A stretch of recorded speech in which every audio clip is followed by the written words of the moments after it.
अब की बार 400 पार के नारे के साथ एनडीए गठबंधन चुनाव मैदान में उतर चुका है। ताबड़तोड़ रैलियां हो रही हैं, बड़े नेताओं की रैलियां हो रही हैं। महाराष्ट्र के चंद्रपुर में एनडीए की पहली बड़ी चुनावी रैली हुई, जिसमें तमाम एनडीए के बड़े नेताओं ने भाषण दिया। मंच से प्रधानमंत्री नरेंद्र मोदी ने कहा कि देश की समस्याओं की जड़ कांग्रेस रही है। साथ ही साथ मंच पर रामदास आठवले, जो कि मोदी सरकार में मंत्री हैं, रिपब्लिकन पार्टी ऑफ इंडिया के नेता, खुद मौजूद थे। उन्होंने भी भाषण दिया। उनसे समझते हैं कि अब की बार 400 पार का नारा कैसे पूरा होगा। सर, सबसे पहला सवाल, आप लोग 400 का लक्ष्य लेकर जा रहे हैं, चुनाव मैदान में उतरे हैं, कैसे होगा आपकी बार 400 पार? मुझे लगता है कि 400 पार इसलिए होगा कि 10 सालों में जो हमने काम किया है वो बहुत बेहतरीन काम है। लोग देख रहे हैं कि भाई नेशनल हाईवे है, समृद्धि मार्ग है, 80 करोड़ लोगों को फ्री में अनाज है, 51 करोड़ लोगों के जनधन योजना के अकाउंट खुले हैं, 46 करोड़ लोगों के मुद्रा योजना के लोन का उसका फायदा हुआ है, 10 करोड़ से ज्यादा लोगों को गैस सिलेंडर मिला है, 4 करोड़ से ज्यादा लोगों को प्रधानमंत्री आवास मिला है, 4 करोड़ से ज्यादा लोगों को आयुष्मान भारत योजना का फायदा हुआ है, और घर घर तक मतलब पहुंचने का काम इंडिया की सरकार कर रही, मोदी सरकार कर रही है। और 2019 में आप लोग जानते हैं कि बीजेपी की 303 सीटें आई थी और एनडीए की 351 सीट थी। तो अभी तो हमने महिला आरक्षण का बिल भी पास किया है। 370 आर्टिकल को हटाकर जम्मू कश्मीर को पूरा भारत से जोड़ा है। तिरंगा झंडा उधर लहर रहा है। पूरे टूरिस्ट वहां मतलब बहुत बड़े आनंद से वहां जा रहे हैं। आतंकवाद को बहुत ही धक्का देने का काम हुआ है। तो ये मतलब ये सारे काम हुए हैं। और इसीलिए जो कनेक्टिविटी है, रेल की कनेक्टिविटी है, रोड की कनेक्टिविटी है, एयर की कनेक्टिविटी है, जहाज की, पानी के जहाज की कनेक्टिविटी है, ये बहुत ही तेजी से बढ़ रही है। और इसीलिए मुझे लगता है कि 400 पार सीटें करना हमारे लिए बहुत बड़ा मुश्किल नहीं है। 400 पार हम जरूर करेंगे और हम करेंगे 400 पार, कांग्रेस की हो जाएगी हार। आप करेंगे 400 पार, कांग्रेस की हो जाएगी हार। प्रधानमंत्री कह रहे हैं कि हमारी सरकार ने दलितों, वंचितों, पिछड़ों के लिए बहुत काम किया, आवास से हो या सुविधाओं की बात करें। आप इससे सहमत हैं कि कांग्रेस ने पिछले 60 साल में जो नहीं किया था, ये 10 साल में मोदी सरकार और आपकी सरकार ने कर दिखाया? मुझे लगता है कि पहले कांग्रेस पार्टी ने किया, लेकिन बहुत थोड़ा थोड़ा किया। मतलब जितना करना चाहिए तो उतना नहीं किया। राजीव गांधी बोलते थे कि भाई ये देश में मतलब जो पैसा मंजूर करते हैं उसमें से 15 पैसा ही नीचे जाता है 1 रुपए में से। तो राहुल गांधी भी ये मानते थे। तो इसीलिए मुझे लगता है कि कांग्रेस के कार्यकाल ने सोचकर कोई निर्णय नहीं होता था और इसीलिए कांग्रेस पार्टी पीछे जाती रही है। जब तक कांग्रेस पार्टी कोई चैलेंज नहीं खड़ा हुआ तब तक कांग्रेस सत्ता में रही। लेकिन अब का जो और इसके पहले जो भी चैलेंज खड़ा हुआ, जनता पार्टी का चैलेंज हो, जनता दल का चैलेंज हो, या वीपी सिंह का चैलेंज हो, या देवेगौड़ा जी और ये भी चैलेंज हो, देवेगौड़ा गुजराल का, तो ये लिमिटेड कुछ पीरियड के लिए रहा। लेकिन इस वक्त कांग्रेस पार्टी को ऐसा धक्का मिला कि मोदी जी ने पूरी ताकत से, जोर से कांग्रेस पार्टी को फटकारा और कांग्रेस पार्टी की भ्रष्ट नीति को लोगों के सामने लाया, उनकी चिरफाड़ की। और इसीलिए जनता उनके साथ है। 10 साल से मोदी जी सत्ता में है। पहले तो सरकारें आती थी, जाती थी, फिर कांग्रेस आती थी।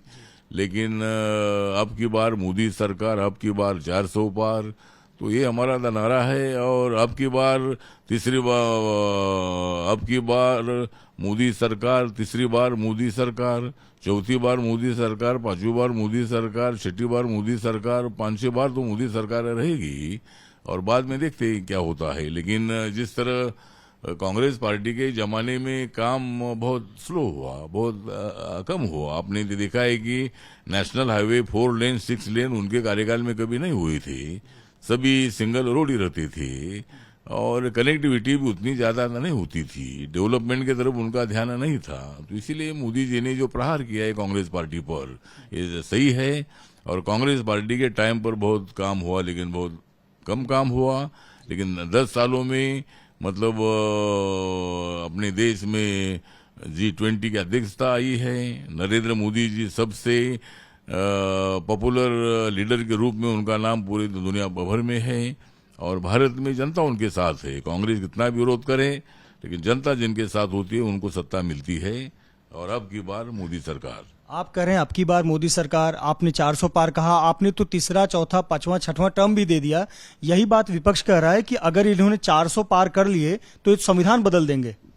और मुझे लगता है भाई संविधान बदलने का विषय ही नहीं है। संविधान के बारे में बीजेपी के नेता ही बोलते हैं कि भाई संविधान बदलना ये कोई मतलब बच्चों का खेल नहीं है, ये कोई मतलब मामूली बात नहीं है। संविधान बदलने का मतलब संविधान बदलने का विषय आता नहीं। संसद को नए कानून बनाने का अधिकार मिला है, इसका मतलब संसद संविधान को बदलना नहीं है। पुराने कानून को अमेंडमेंट करना, इसका मतलब संविधान बदलना नहीं है। कांग्रेस के कार्यकाल में अनेक अमेंडमेंट हुई थी और इसीलिए मुझे लगता है कि मोदी जी खुद संविधान को माथा टेककर शपथ लेते हैं। वो मोदी जी कैसा संविधान बदल सकते हैं? और संविधान बदलने वालों को हमारा समाज छोड़ेगा नहीं।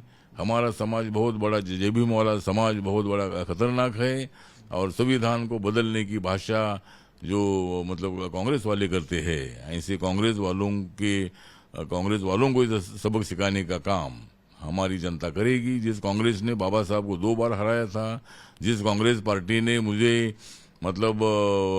भी शिरडी में हराया था और ये कांग्रेस पार्टी तो स्वार्थी कांग्रेस पार्टी है और इसीलिए कांग्रेस पार्टी को सत्ता मिलना बहुत बड़ा मुश्किल है। इंडिया आघाड़ी है, इस आघाड़ी को सत्ता मिलना बहुत बड़ा मुश्किल है।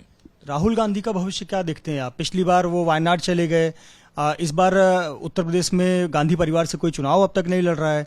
क्या देखते हैं भविष्य राहुल गांधी का, प्रियंका गांधी का? मुझे लगता है कि गांधी फैमिली का युग खत्म हो रहा है। एक जमाना था कि बहुत ही लोग मतलब कांग्रेस पार्टी पर प्यार करते थे।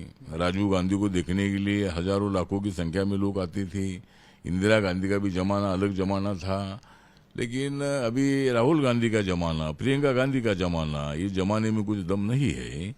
और वो कितना भी कोशिश करे, अभी वो मतलब अमेठी में हार कर वायनाड में चले गई और वायनाड में भी अभी क्या होता है मुझे मालूम नहीं है। लेकिन जब कांग्रेस पार्टी की अच्छी हवा थी केरला में तो वो चुनकर आए थे। लेकिन राहुल गांधी का भविष्य मुझे अच्छा नजर नहीं आता है। वो राजनीति करते रहे लेकिन उनको सत्ता मिलना इतनी जल्दी बहुत बड़ा मुश्किल है और राहुल गांधी का प्रधानमंत्री बनना नामुमकिन है। सर, क्या वजह मानते हैं कि कांग्रेस से बड़े बड़े नेता पार्टी छोड़कर जा रहे हैं?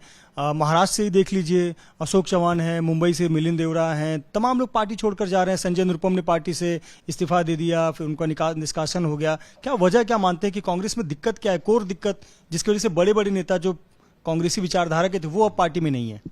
मुझे लगता है कि भाई कांग्रेस पार्टी की दिक्कत यह है कि कांग्रेस पार्टी के लोगों को भविष्य नजर नहीं आ रहा है। दूसरा, कांग्रेस पार्टी सोचकर काम नहीं करते ऐसा उनका आरोप है। जिस पार्टी में वो काम करते थे, मैं भी कांग्रेस की पार्टी के साथ था और मैंने बाबा साहब अम्बेडकर जी के मेमोरियल के काम पूरे करने के लिए 50 बार मतलब वो सोशल जस्टिस मिनिस्टर को मैं मिला, मैं उनके साथ मेंबर ऑफ पार्लियामेंट था, लेकिन कभी उन्होंने उसमें सीरियस काम नहीं किया। मोदी जाने के बाद 26 अलीपुर रोड का मेमोरियल बन गया। मोदी जाने के बाद डॉक्टर अम्बेडकर इंटरनेशनल सेंटर बना। मोदी जी आने के बाद मुंबई में हिंदू मिल की जगह 3600 करोड़ के वहाँ 1100-1200 करोड़ का मेमोरियल बन रहा है। तो ऐसे बहुत सारे काम जो है ये उनके कार्यकाल में हो रहे हैं और इसीलिए मुझे लगता है कि मोदी जी सही दिशा से आगे बढ़ रहे हैं। दलित, वंचित, पिछड़े वर्गों को साथ में लेकर आगे चल रहे हैं और आज के सभा में उन्होंने दलितों की बात बहुत बार मतलब उन्होंने नाम लिया। दलित, वंचित, पिछड़ों की बात उन्होंने की है और इसीलिए मुझे लगता है कि मोदी जी एक सक्षम प्राइम मिनिस्टर है, बहुत ही तगड़े प्राइम मिनिस्टर है और विकास पुरुष के नाम पर वो आगे बढ़ रहे हैं। इसीलिए उनके साथ रहना ये हमारी पार्टी का कर्तव्य है, इसीलिए मेरी पार्टी उनके साथ है। एक मेरा आखिरी सवाल, महाराष्ट्र में मिशन 45+ कैसे हासिल होगा? संजय राउत उसका आए दिन मजाक उड़ाते हैं कि 45 छोड़िए 5 सीटें भी नहीं आ रही हैं एनडीए की। मुझे लगता है कि संजय राउत हमारे अच्छे मित्र भी है, उनके बारे में कुछ उल्टा सीधा बोलना ठीक नहीं है। लेकिन मुझे लगता है कि संजय राउत जो बातें करते रहते हैं बहुत बड़े मतलब 40 MLA एकनाथ शिंदे के साथ आने से और पूरी पार्टी एकनाथ शिंदे ने हावी करने के कारण उद्धव ठाकरे हो या संजय राउत हो बहुत बड़े गिड़गिड़ा गए हैं और उल्टे सीधे ज्यादा आरोप करते रहते हैं।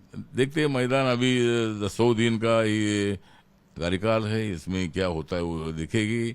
लेकिन हमें पूरा विश्वास है कि महाराष्ट्र में हमारे कैंडिडेट तगड़े के कैंडिडेट है, मोदी जी का नाम भी है, विकास का एक पूरा एजेंडा हमारे सामने है, उसको लेकर हम लोगों के सामने जाएंगे और तब क्या हुआ था और अब क्या हो रहा है इसकी तुलना भी हम करेंगे। और जरूर मतलब हर काम हुआ ऐसा हमारा दावा नहीं है, लेकिन 10 सालों में जितना मैक्सिमम कर सकते हैं उतना काम मोदी जी ने किया है और इसीलिए हमें पूरा विश्वास है कि महाराष्ट्र में हम 45 से लास्ट टाइम हमको 42 सीटें मिली थी शिवसेना बीजेपी से शिवसेना को, और अभी मतलब ये 5 सालों में और भी ज्यादा काम हो चुके हैं। इसीलिए और एकनाथ शिंदे हमारे साथ आए हैं, अजीत दादा पवार हमारे साथ आए हैं, अशोक चौहान जी हमारे साथ आए हैं, संजय निरुपम आ गए, मिलिंद देवरा आ गए, कितने कितने लोग कांग्रेस पार्टी छोड़कर आ रहे हैं। आखिरकार दिन ऐसा बचेगा कि राहुल गांधी, सोनिया गांधी और प्रियंका गांधी रहेंगे और उनको भी शायद कांग्रेस पार्टी की तरफ आना होगा, लेकिन कांग्रेस पार्टी की तरफ आने का विषय नहीं है। लेकिन उन्होंने राहुल गांधी ने मुझे लगता है कि बाकी की बातें छोड़कर अपने पार्टी को मजबूत करने के लिए काम करना चाहिए, ना कि मोदी जी पर हर बार वार करना, उनके ऊपर उल्टा सीधा बोलना। उससे कांग्रेस पार्टी का भला नहीं है। उन्होंने अपनी पार्टी को स्ट्रेंथन करना चाहिए, उनको पूरा अधिकार है, जनता के पास जाने का उनको अधिकार है। लेकिन मोदी जी पर अटैक करके जनता के पास जाएंगे तो उसका कुछ उसको फायदा मिलने वाला नहीं है और इसीलिए राहुल गांधी को भविष्य नहीं है, ऐसा मेरा कहना है। ये बात रह गई कि आपने कहा 400 पार होंगे, तीसरी चौथी पांचवी बार भी मोदी सरकार ही रहेगी। इसमें Republican Party of India Ramdas Athawale ji की क्या भूमिका होगी मोदी सरकार के तीसरे कार्यकाल में?